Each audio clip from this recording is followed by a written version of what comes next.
en la parte de Cava puse unicameral, no sé por qué, tengo esa palabra escrita y tenía esa duda que no sé si lo escribí por algo que escuché y puse mal en Cava o no sé. No, está bien, ahí está. Sí, es bicameral porque es legislatura. Es unicameral, perdón, es unicameral porque es una única cámara que es legislatura. Bicameral es cuando es dos cámaras, por ejemplo, el Cuando son dos Congreso de la cámaras, Nación. claro. Claro. Yo lo tengo anotado en Cava, pero como una palabra suelta, unicameral, y yo decía, Exacto, no es la sé si había legislatura. escrito bien. La Es la legislatura. legislatura, perfecto. La legislatura porteña es unicameral, que es más, hoy salió la noticia, que no sé, ¿hay alguno que viva en Cava? Yo ¿Son de Capital? vivo Bueno, en Cava. hoy van, la gente que vive en Capital Federal, en la Ciudad Autónoma de Buenos Aires, va a votar el mismo día que las elecciones presidenciales, va a votar a jefe de gobierno y las legislaturas que se renuevan. Ah, no lo había escuchado.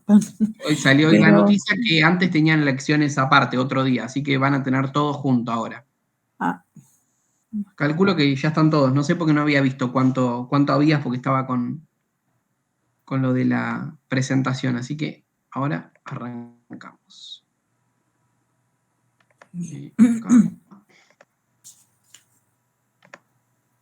A ver ahí. Me avisan si se ve todo. ¿Se ve? sí. Sí, sí. ¿Compartió la pantalla? ¿Se ve ahí el power? Sí, se ve. Sí. Genial, listo. ¿Cómo se mueve también se ve el power? Si cambio de diapositiva. Sí. Listo, genial. Y ahí seguimos. Este apartado me lo anoté para poder hablar un poco del fallo Fay y Schifrin, que es control judicial de la reforma. O sea, ya tengan esa premisa. La reforma puede tener controles judiciales, para que lo sepan, para que ya lo tengan. Bueno, vamos a hablar un poco de los fallos. Esto más que nada igual se los acuerdan ustedes, pero me los van a explicar porque hagamos de cuenta que yo me olvidé todo. ¿De qué hablaba el fallo Fight? ¿Qué planteaba? Perdón que no puse para grabar.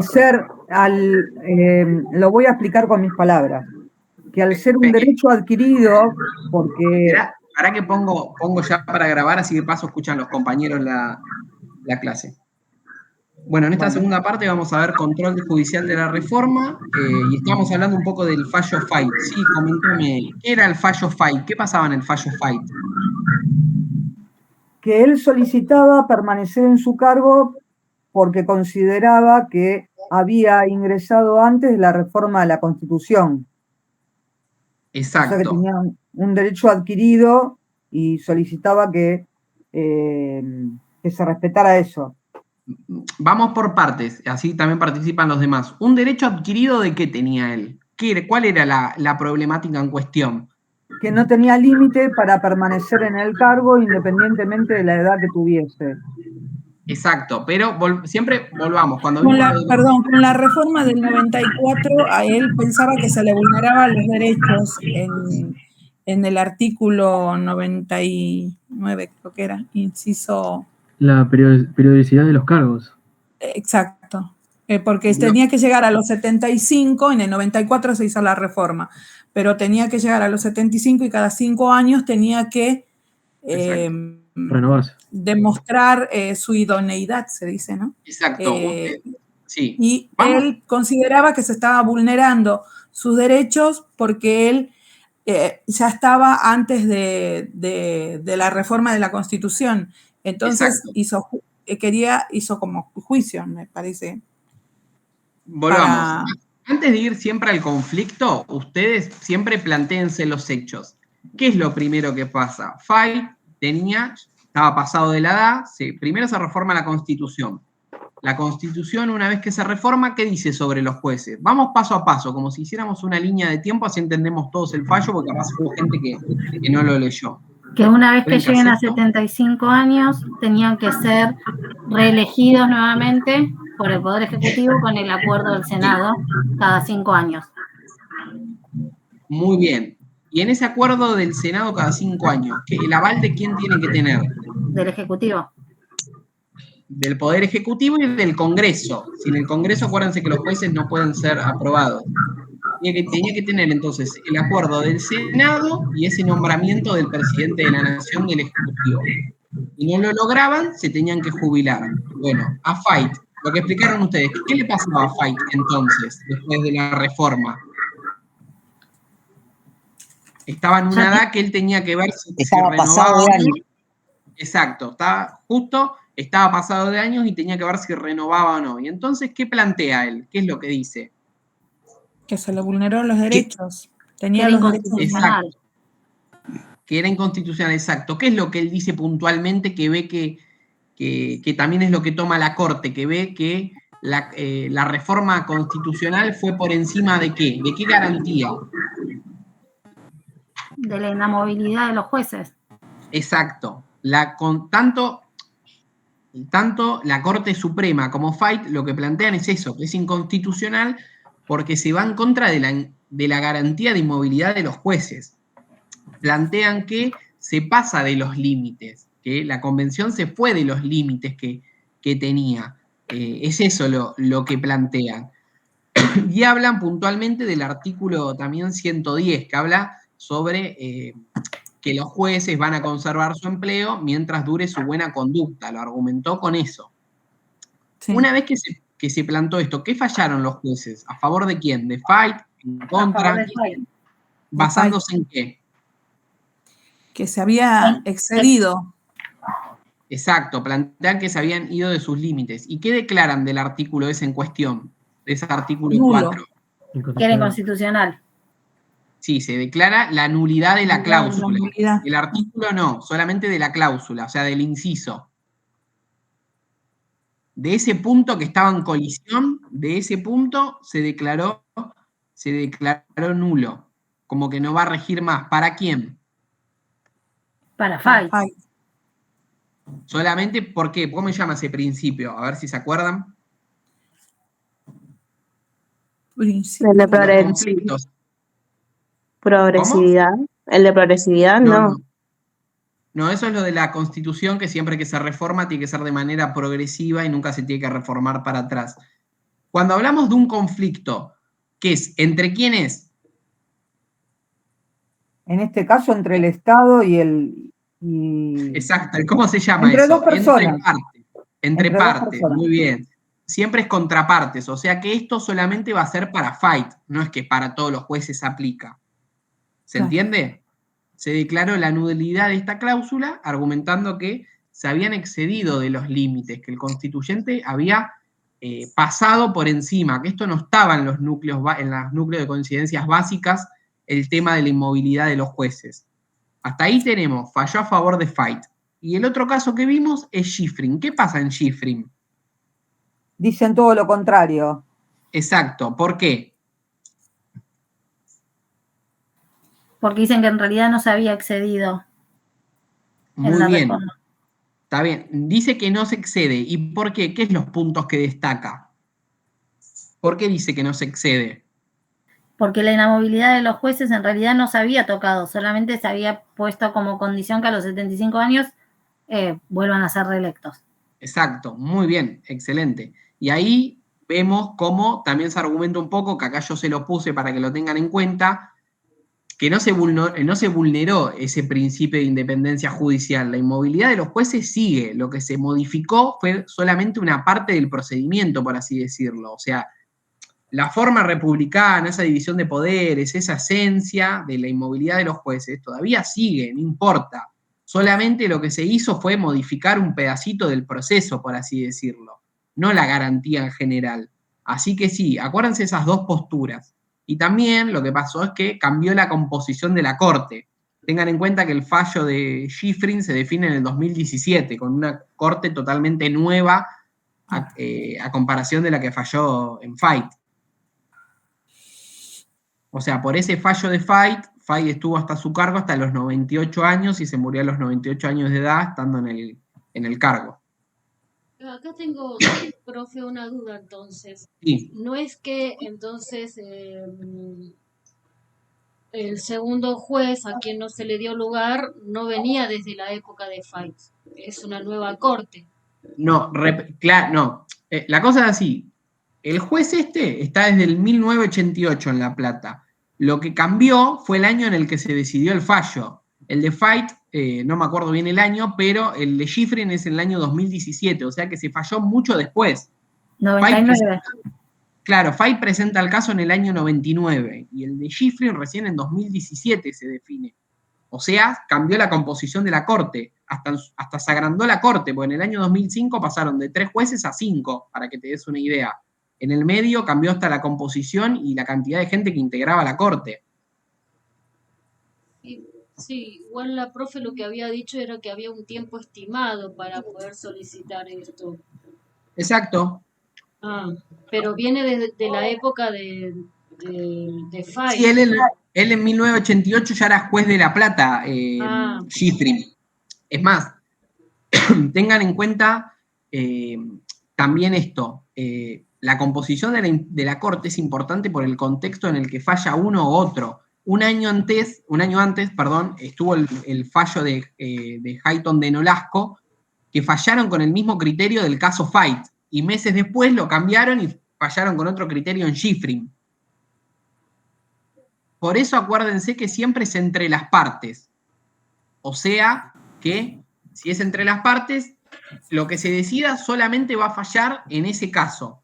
Obviamente esto lo que hace es sentar jurisprudencia, doctrina. Entonces, si esto marca doctrina y jurisprudencia a futuro, ¿cómo deberían fallar los jueces en un caso hipotético así? Y como Schifrin. De la misma manera. Exacto, tienen que seguir de la misma manera que Schifrin, porque se estima eso, que siga esa doctrina y esa jurisprudencia. Muy bien. ¿Puede ser que entre partes sea lo mismo que interpartes? Es lo mismo. Interpartes es en latín y entre partes es en el castellano. Okay.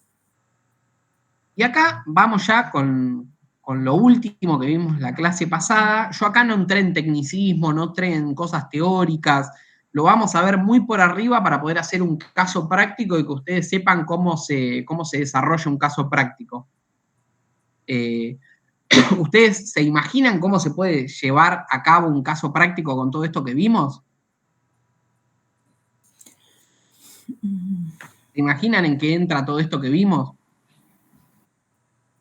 Porque vimos muchas cosas. Vimos qué es la Constitución, sus principios, sus formas, sus pilares. ¿En qué podemos verlo en la práctica eso? En un proceso judicial.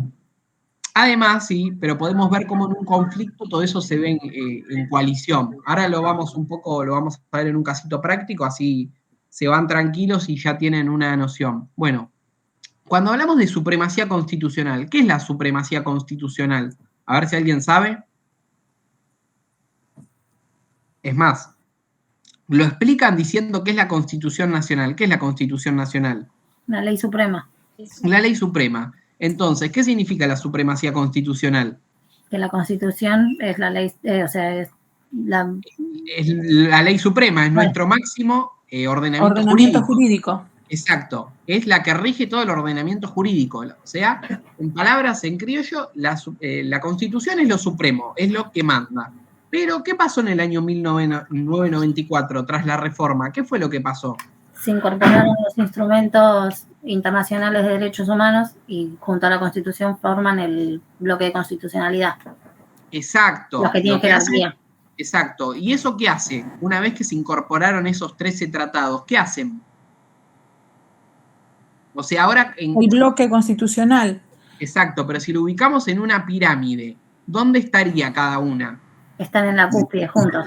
Exacto, que eso es... Acuérdense que cuando se violaban esas normas de la Constitución, hacía ese control de constitucionalidad. Es decir, vamos a ver, o mejor dicho, se controla si una norma inferior vulnera a la Constitución y que el bloque de convencionalidad se daba cuando se iba por encima de un pacto o un tratado o un convenio de derechos humanos. Sí. Que esa era la Convención de Derechos Humanos, acuérdense. Control de constitucionalidad o de convencionalidad era.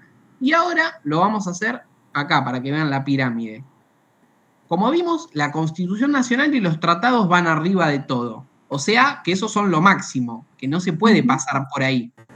Después le siguen los tratados internacionales, las leyes nacionales, o sea, las constituciones provinciales. ¿Por qué creen que las leyes nacionales están por encima de la constitución provincial?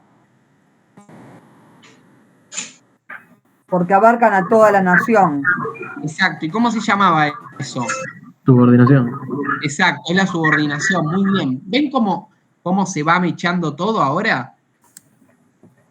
Bueno, tengan en cuenta ahora, y ahora vamos a hacer algo divertido, que es un caso práctico, que este lo armé yo. ¿Alguno lo quiere leer?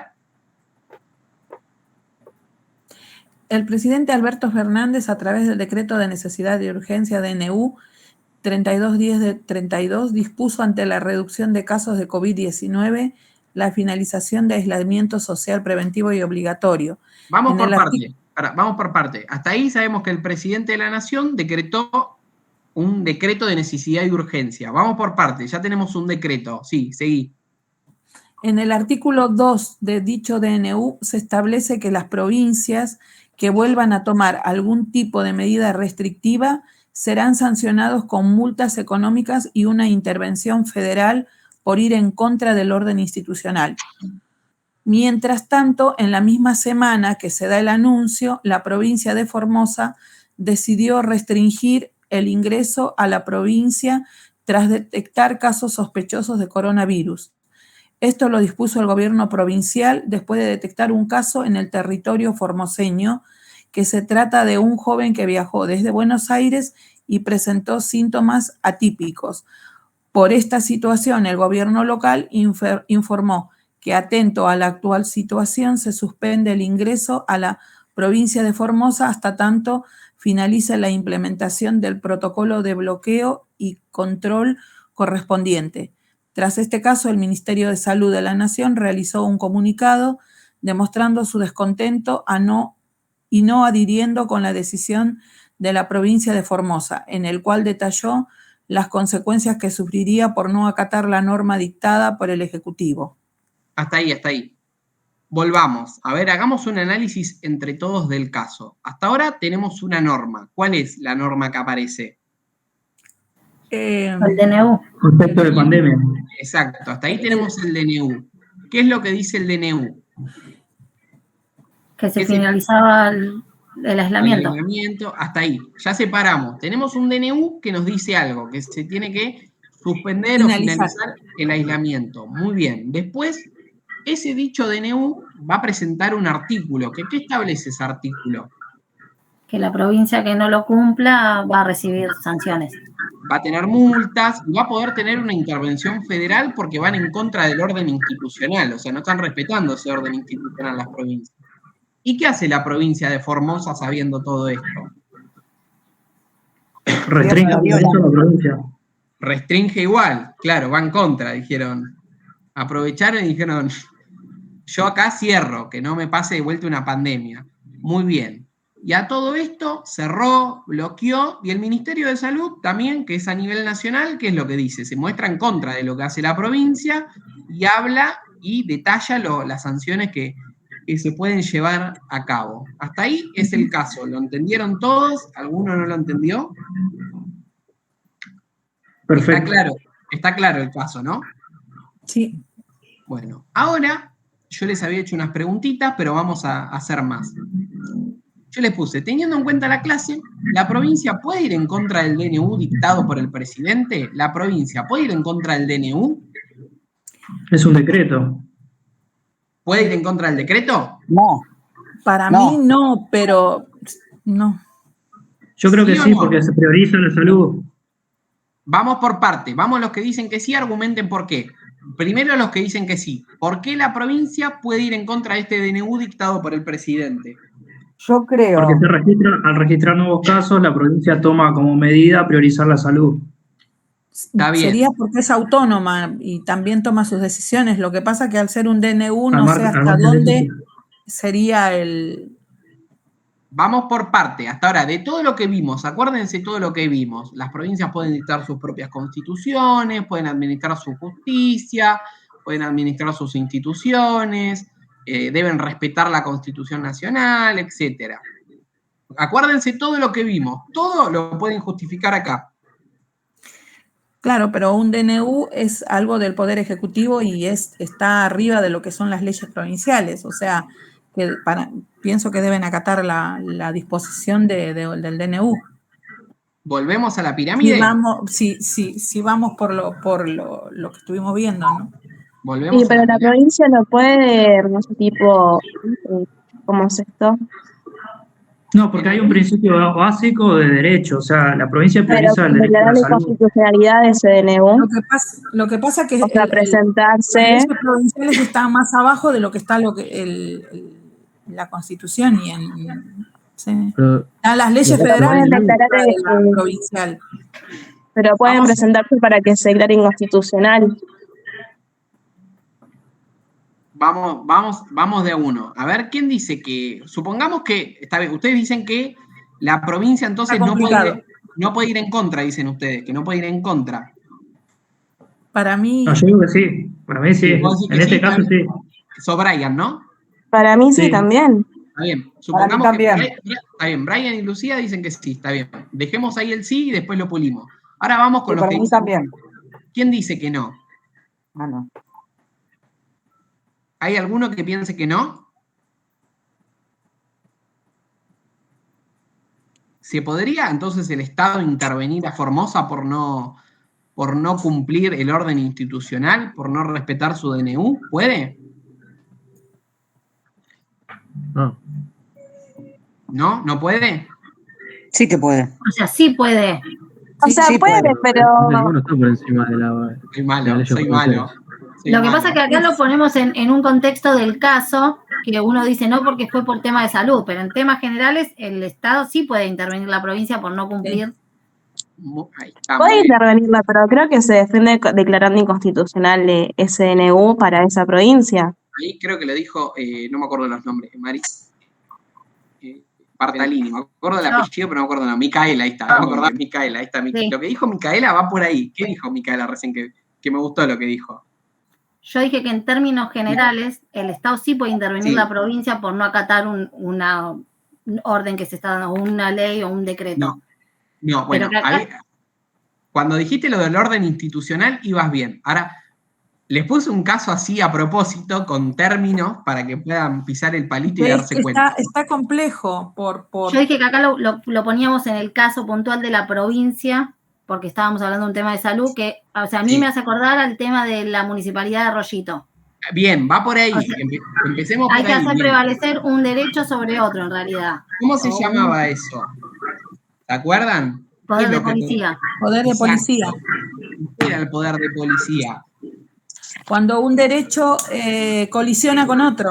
Exacto. Y acá, ¿qué dos derechos tenemos que colisionan?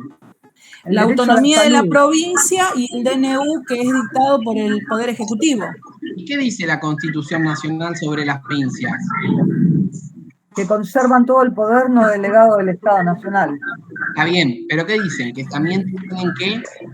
Autonomía. Exacto, dicen que tiene que tener la autonomía, que se debe respetar la autonomía de las provincias y también la autonomía municipal.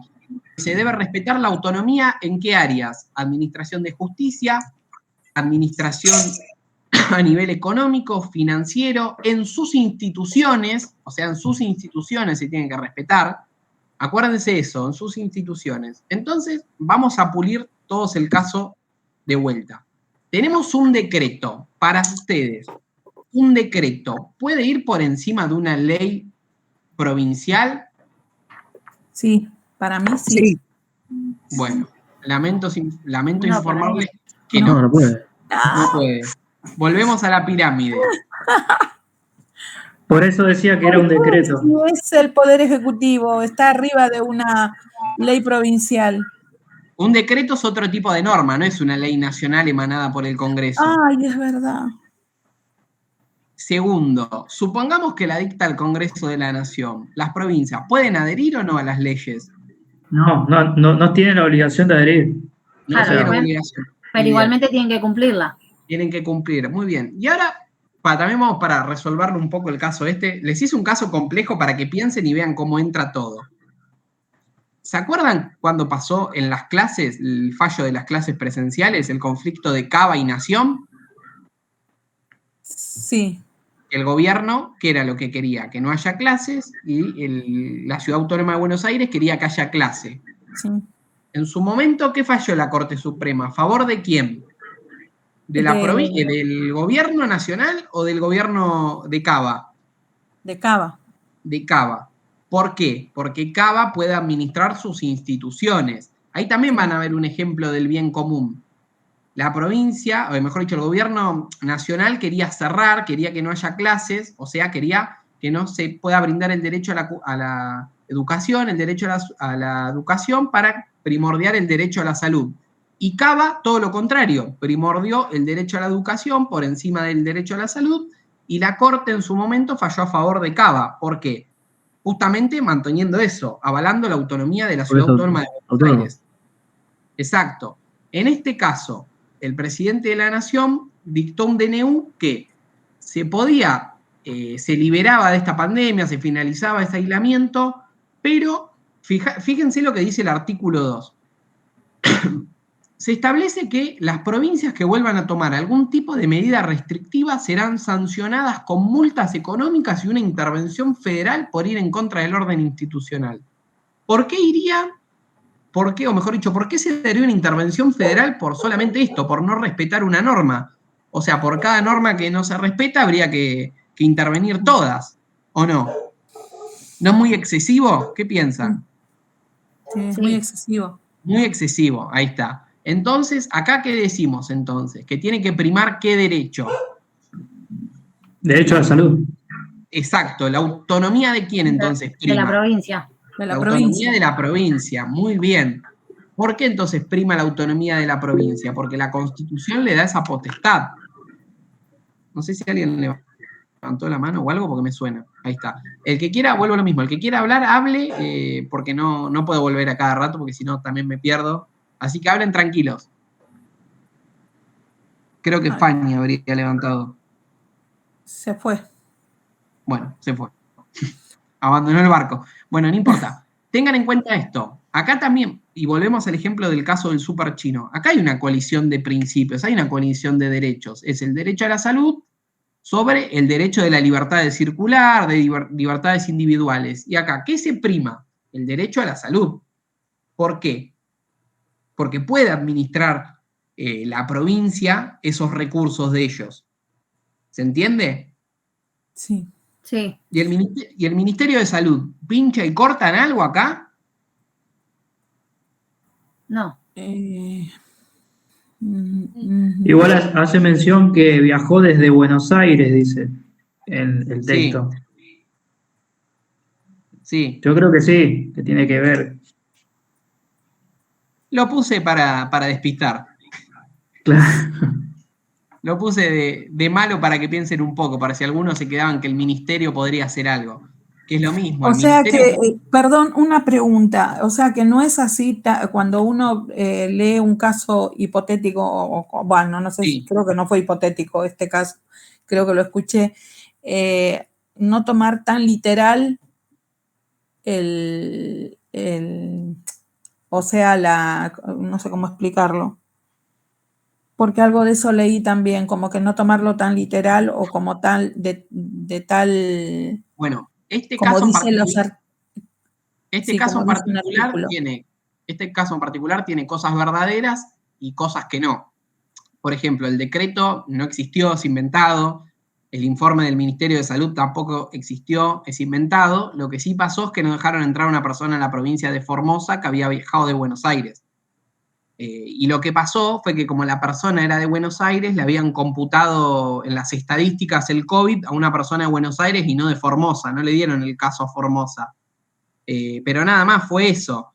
Pero en el momento que pasó era plena pandemia, así que no había esta colisión de principios.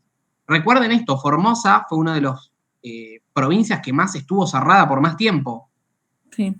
Que fue una provincia que hasta cerró el paso de otras provincias, o sea, vos no podías salir, ir a otra provincia, ni otra persona de otra provincia podía entrar a Formosa. Y por eso, sin constitucional, no. Acuérdense eso, la autonomía provincial, igual que la autonomía municipal, este fallo, si les toca un caso parecido así, cosa que no creo, lo pueden llegar a justificar un poco con lo del supermercado de Arroyito. Ah, bien, ahí en ese caso habla de autonomía municipal, pero pueden destacar la autonomía provincial.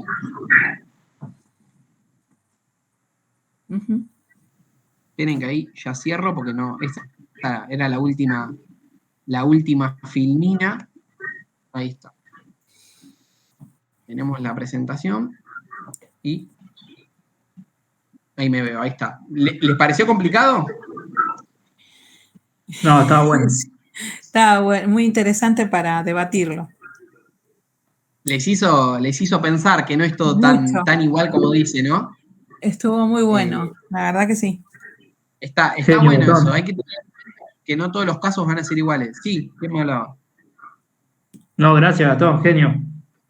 Esperen que para que no extendernos más, le explico rápido eso a Jorge y ya cortamos porque ya son las 11, ya es tarde para todos, calculo que mañana arrancamos todos temprano. A madrugar mañana. Jorge, ¿qué no entendiste del principio? Escribímelo o hablame y te digo. No, el concepto no entendí. A ver, lo de volvemos. Proporcionalidad tampoco. ¿Lo de qué? Proporcionalidad tampoco. Lo que había dicho del control constitucional y de convencionalidad. No, lo del principio de legalidad, proporcionalidad. Lo del principio de legalidad. Si quieren lo que... No lo vimos todavía. No lo vimos todavía, exacto. Si quieren lo que... Por eso me quedé, pensé que me preguntaba por lo que habíamos visto recién. Si quieren lo que podemos hacer, porque ese es el tema que vamos a ver la clase que viene, así también Aldana también se los da. Entra en el examen eso. Sí, pero nos queda una clase a nosotros. El miércoles lo vemos ahí de manera presencial, así también le preguntan a ellas cosas y así también lo ven. Porque también vamos a trabajar un caso hipotético, pero ese caso hipotético va a ser con estos principios que decías vos. Se va a hacer un test de legalidad.